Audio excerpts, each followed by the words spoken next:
Ժորժան, վարձով տների կամ առհասարակ բնակարանների վաճառքի մասին մեր երկրում պետք է խոսանք, որովհետև այդ ոլորտում կա սոցիալական անարդարություն եւ պետությունը որևէ կերպ չի փորձում այդ անարդարությունը վերականգնել։ Տեսեք ինչի մասին է խոսքը։ Դրսում ապրող հայերը կամ ազգության ոչ հայեր գալիս են այստեղ, գնում են 5-10 բնակարան, խոսքը մի բնակարան կամ երկու բնակարան գնելու մասին չի, այլ առհասարակ որպես կապիտալ գնում են, վարձով են տալիս եւ բնականա, որ գները ուռճացվում են, բարձրացվում են, վարձով տների գները աստղաբաշխական է, վաճառքի գները առհասարակ աստղաբաշխական է եւ արդյունքում այստեղ ապրող երիտասարդ ընտանիքները, մարդիկ, ովքեր չունեն տանիք առհասարակ, հա, մեր քաղաքացիները չեն կարողանում ոչ գնել, ոչ նորմալ տներ վարձել։ Դուբայի ու ԱՄՆ-ի գներն է, թե վարձով բնակարանների, թե վաճառքով բնակարանների։ Լավ, բա պետությունը սոցիալական ծրագրեր չանի, որ այստեղ ապրող, բնակվող, առհասարակ աշխատող, հարկ վճարող քաղաքացիները,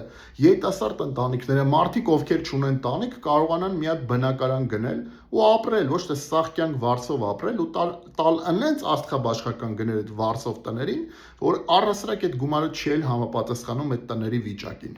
Այդ ծրագիրը ես տեսնում եմ հետևյալ կերպ, ես որպես հանուն սոցիալական արդարության կուսակցության նախագահ Արման Ղուկասյանը տեսնում եմ, որ պետք է հետևյալը լինի, որ կառուցվեն բնակարաններ, այո, դա շատ հեշտ անել տեխնիկապես կառուցապատող պետության կապ, այսպես ասած, ստեղծելով, ապահովել մարդկանց շուկայական գներով եւ հնարավոր վարկերով, շատ հարմար հիպոթեկային վարկերով, ցածր բանկային տոկոսադրույքներով, բնակարաններով, հա։ Այդ վարձը, որ տալիս են այդ տներին, տան բանկին ու գումարն էս լինի, որ տան ու այդ տունն էլ մնա իրանց։ Շատ ճիշտ եւ սոցիալական արդարությունից բխող առաջարկություն եմ անում